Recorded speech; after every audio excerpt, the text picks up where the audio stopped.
Now, I may not understand all the reasoning behind God's choice to use this little nation of Israel, but Israel, as you often say, Jimmy, is special to God by covenant. That's right.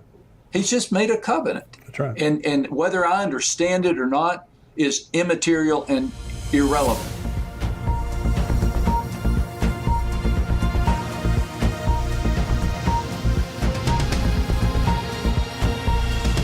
Welcome to the Tipping Point Show. I'm Jimmy Evans. I'm so glad that you're joining me today. I've got a very special interview coming up in just a minute. But before we do that, let me just remind you that we have our Israel trip coming up this year, November 29th through December the 8th. It's Pastor Ed Young Jr. of Fellowship Church here in Grapevine, Texas. Myself, we're going to the Holy Land. We would love to have you go with us on endtimes.com. You can go there. It'll give you all the details there of how you can sign up. We're filling up, and this trip will fill up. So if you're wanting to go and you haven't signed up yet, go on endtimes.com and sign up. We're going to go all through the Holy Land. We were there in December. It's just always such an incredible blessing. And it's really a blessing to be there with other believers. We'll have our expert tour guides. We'll have a number of buses. We'll have expert tour guides on every single bus. Pastor Ed and I will be there teaching at different sites through the Holy Land. And I can't wait to meet a lot of you. You know, I just have really two opportunities through the year to get to meet you guys. One is at our conference that's coming up next September, and I'll be talking about that more next week, but also this Israel trip. I look forward to being able to shake your hand and get to know you and spend some time with you in the Holy Land. So if you're interested in going to Israel with us, endtimes.com, go on there, you get more information and sign up. We'd love to have you join us there. It's a great pleasure today to have my good friend Max Lucado joining me on the show. Max is a teaching minister at Oak Hills Church in San Antonio. He isn't just a best-selling Christian author. Except for the Bible, he is the best-selling Christian author of all times with 92 million of his books in print. I know most of you watching and listening right now have been blessed by Max's books and ministry. But today he's here with me to talk about the end times. Max, welcome to the show. Thank you so much for joining me. Oh, it's great to be with you, Jimmy. You know, I hold you in such high esteem. I love you, and I'm honored and grateful that we have this opportunity for this conversation. Well, I feel the same way about you, Max, and I very much appreciate your friendship and encouragement over the years. You have a gift of being able to communicate truth in such an understandable way. And, you know, people love it, and people love your books, love your teaching, your preaching, your ministry. But you've had a journey that we've talked about concerning the end times. You had a certain view that we call amillennialism, and we talk about it here on endtimes.com. But you've made a progression, is that right? You've changed your view.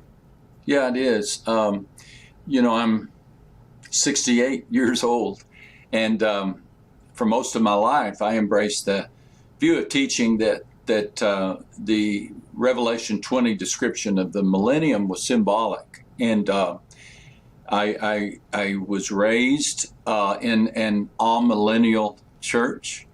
I attended a college that taught me amillennialism.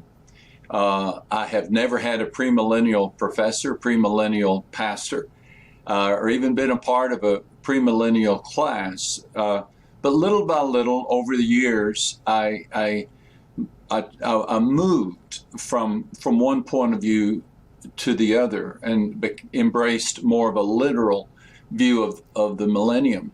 It's really important, though, that I say that I am so grateful to God for my amillennial professors, my amillennial pastors.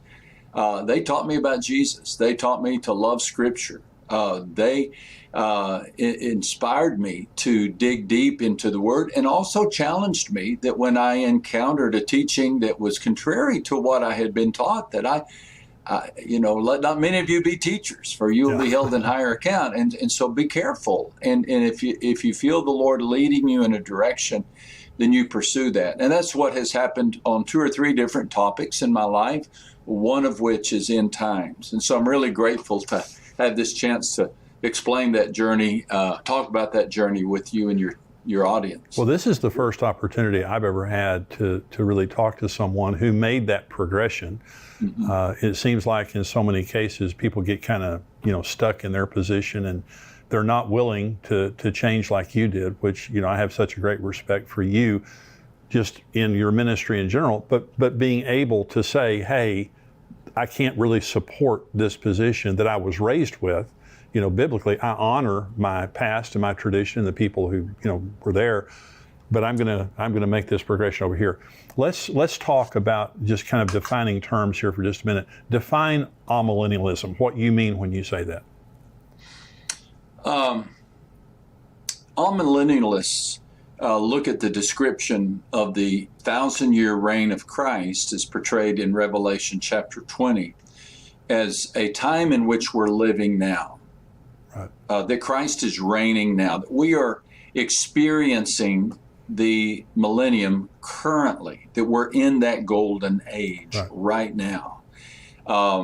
And I'm sure there are a variety of reasons for that. What I was taught is to be very careful about any literal interpretation of end times teaching. And consequently, when Jesus speaks about the tribulation in the Olivet Discourse, or the Apostle John talks about the millennium in Revelation 20, those are symbols. Those are metaphors. I get that. I understand that. But one of the reasons that I changed has to do with what I think is a healthier approach to end times teaching. And I think we'll talk about that here in just a second. But amillennialism leans towards symbolic, correct? You'd understand this more than anyone, and that we're in that time right now. Yeah. And an amillennialist believes that the devil was bound basically at the resurrection of Christ. Yep. That we are now in the reign of Christ that would be described as the millennium. That's a perfect explanation of it. Premillennialism is what you now espouse. Is that correct? That's absolutely correct. Yeah. And there's some huge ramifications for this. Mainly, we want to be as biblical as possible while holding everyone in mutual respect. Right.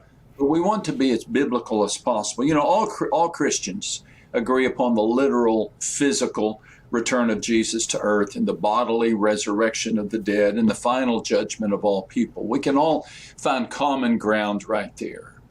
But apparently, the Holy Spirit wants us to have a more detailed understanding of what is yet to come, and understand, and it's as if we've been handed an itinerary of what to expect. Right. And that empowers the saint. It helps us understand Absolutely. the problems of the present because we know what's going to happen in the future. That's exactly right. So we're going to talk about the progression that you've made. You have a teaching, you have an explanation of how you defend, because you can scripturally defend your position now, premillennialism. In other words, you didn't just make this jump, in a hurry or without reason.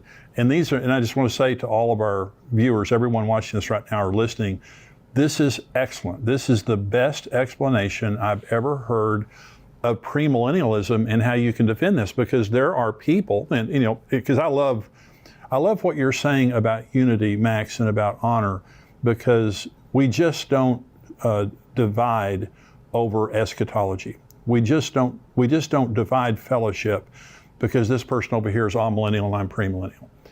And I know how that's how you feel, and that's what you've been saying. Absolutely. And so, but there are words that go back and forth. For example, I know from the amillennial camp, there is the teaching that John Nelson Darby, the rapture and the dispensational theology really didn't begin until the 18th century. And a lot of amillennials, they'll use that argument that it's a very recent teaching, but you're going to explain here. So let's go through. You have an acrostic, and I want you to go point by point, and we'll talk about it when you finish each point. But this, again, to all of our viewers here, this is an excellent explanation of how you can defend premillennialism. Go ahead, Max. Well, I got the idea of an acrostic from our mutual friend, Mark Hitchcock. Yeah, sure. In his book, The End, which is such an astoundingly wonderful book. Yes.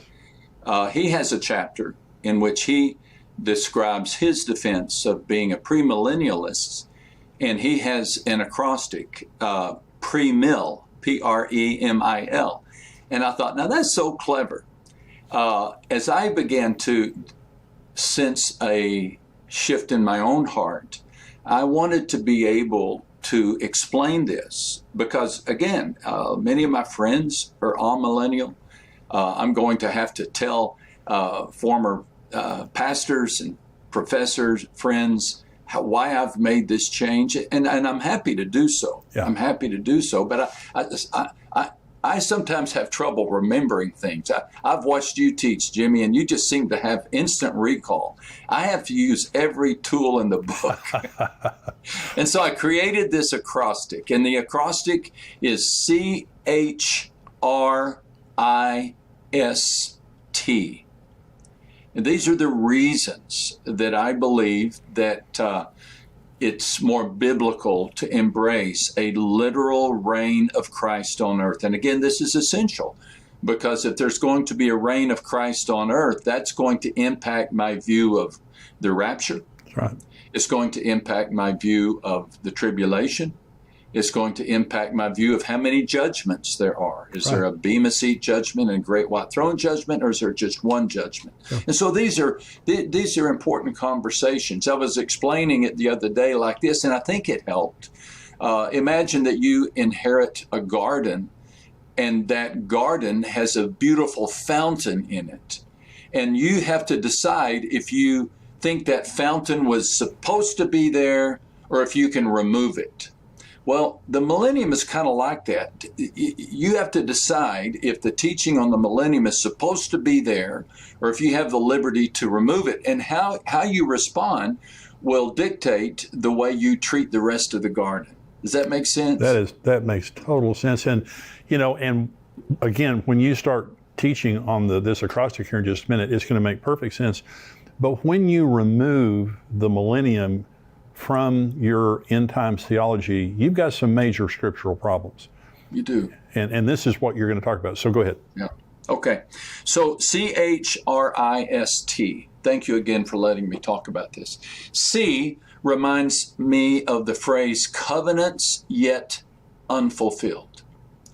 I believe that covenants govern end times. That covenant, God has made promises, specific promises, and that the place for me as I began studying end times is not so much in the prophecies, but in the covenants. That God has made some promises, and He is a covenant-keeping God, and He has to fulfill these.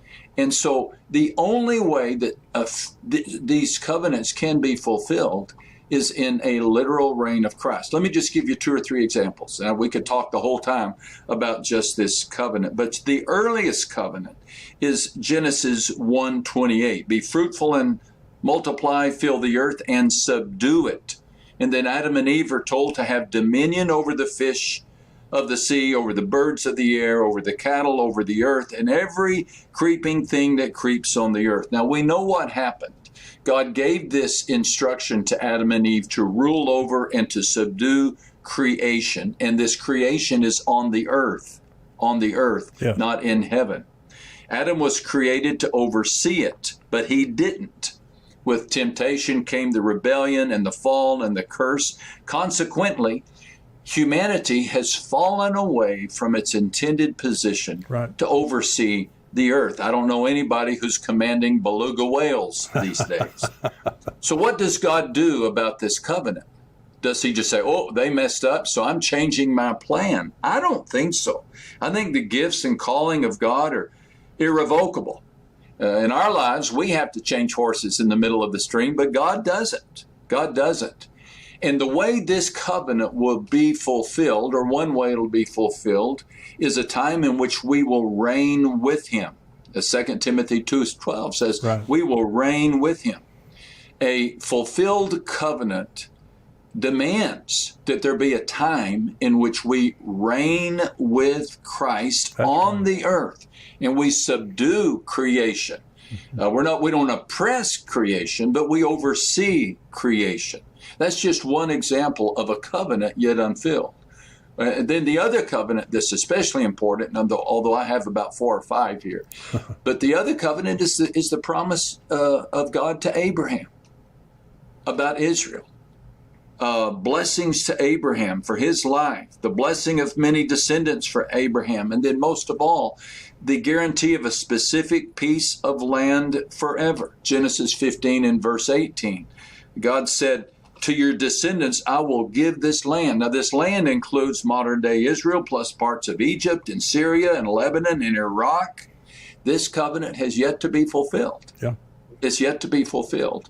Now, if God doesn't keep his promise to Israel, how do I know he'll keep his promise to me? That's right. So this is a high-stakes question. Now, I may not understand all the reasoning behind God's choice to use this little nation of Israel, but Israel, as you often say, Jimmy, is special to God by covenant. That's right.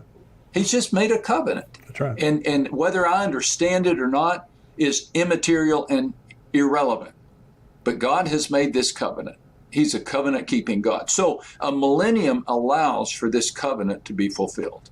A millennium, a 1,000-year reign in which Christ reigns on the earth, in which he gifts Israel with this promised property, allows for that. The amillennial position says, well, that's all symbolic. God didn't really make that promise, or he did make it and the people didn't fulfill it, and so God had to change his mind. I think millennialism, premillennialism, allows me to respect the covenants of God. Yes. And embrace them. And that's a huge issue, because if God can't keep his covenants to Adam and Eve, to Abraham, how do I know he can keep his covenants to save my soul? It's just so well said. So I want to ask you about Israel related to amillennialists. For example, amillennialism, replacement theology flows out of amillennialism. Would you agree with that? Yes, sir. Yeah. And so they simply believe that the church has replaced Israel, because Israel after AD 70 didn't exist until 1948. And of course now they do exist again. How does the amillennialist view what's happening right now? Is Israel, do they see it as just immaterial and just kind of a lucky thing, or do they think there's anything significant to it? 1948 sure changed the game, didn't it? It sure did. Well, I mean, everything changed. I think it would have been easier to be an amillennialist before Israel was returned to their native land. That's the super sign of end times, right? I mean, absolutely. That really, and I can empathize with somebody, I don't know, 1,000 years ago, say, well, Israel could never have that property again. I could empathize and say, okay, so I will take another view. But now that Israel has been given that property, does that not encourage me? Does it not show me that God can do this? Yeah. God can do this. He can work miracles. And the fact that that happened should encourage me to see that God can do even more. But yeah, and as a minister, Jimmy, for many years, had you asked me, I would have said, well, really, we are Israel. Yeah. We are Israel, we the church. And so what happens to ethnic Israel or the nation of Israel is secondary. And that's the position I took, and the position still taken by many amillennialists today. Do you think that amillennialism necessarily breeds anti-Semitism? Because I know you've never been anti-Semitic, but there are, I heard a very well-known leader in the Christian leader say one time that Israel is an armpit of a nation in the Middle East that means nothing. And I challenged him on that statement. And that's an extreme position, but now I'm telling you, this is a very popular guy. And I challenged him on his position, and I honestly think he's changed since then. But do you see in the churches that you were raised in, the Bible college you went to, the seminary, did you experience anti-Semitism there? Not a bit. Yeah, not good. a bit. Good. Not a bit. Yeah. I guess I could envision a logical consequence of amillennialism leading to that, but I didn't experience just the contrary. Highest respect, highest appreciation for the Jews and for what God did through them to send our Savior, to give us the Scripture, to start the church. So I didn't sniff out any Good. anti-Semitism in my teaching. Good. Okay, number 2, the H. Okay, I like this one. I mean, I like them all. I like them all, but this was really a significant game changer, and that's the history of the early church. So we're working down this acrostic: covenants, history, and then we'll look at RIST. But the history of the early church, I was really surprised to learn that for the first 300 years of church history, the leaders were premillennial. Yes. Most significant among them was Papias, the bishop of Hierapolis, a disciple of none other than the Apostle John. Wow. Man, I nearly fell out of my chair when I read this. Because here's a student of the Apostle John who taught and promoted premillennialism. If the student of the inspired apostle who wrote the book of Revelation taught students or taught people to embrace the literal 1,000-year reign of Christ on earth, that pretty well seals the deal for me. And then we could add to that, I've got my list here, Irenaeus, Tertullian, Justin Martyr, who said, I and every other Orthodox Christian feel certain that there will be a resurrection of the flesh, followed by 1,000 years in the rebuilt, embellished, and enlarged city of Jerusalem, as was announced by the prophets of Ezekiel, Isaiah, and others. Wow. So the fact that the fathers of our faith embraced the promise of an earthly reign of Jesus is extremely compelling to me. Extremely compelling. And again, because I've been premillennial for a long time, there is this constant statement that is made that dispensational theology really was invented. And I do agree that John Nelson Darby and Schofield and others, they defined it. They Right. helped us understand it, but they didn't invent it. Because as you're saying, the early church father, for the first 300 years, all the early church fathers were premillennial.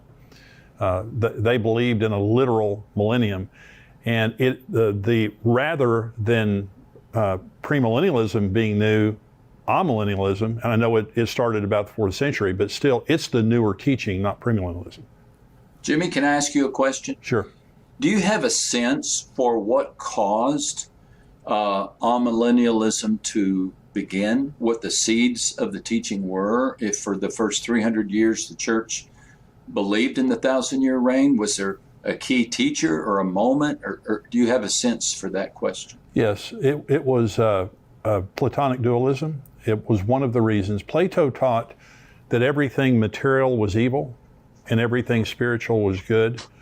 This is where Docetism came from, the heresy of Docetism that taught that Jesus did not come in the flesh, because if he would have come in the flesh, he would have been evil. That's why the Apostle John said, what our eyes have seen and what our hands have handled. He hated the Docetists.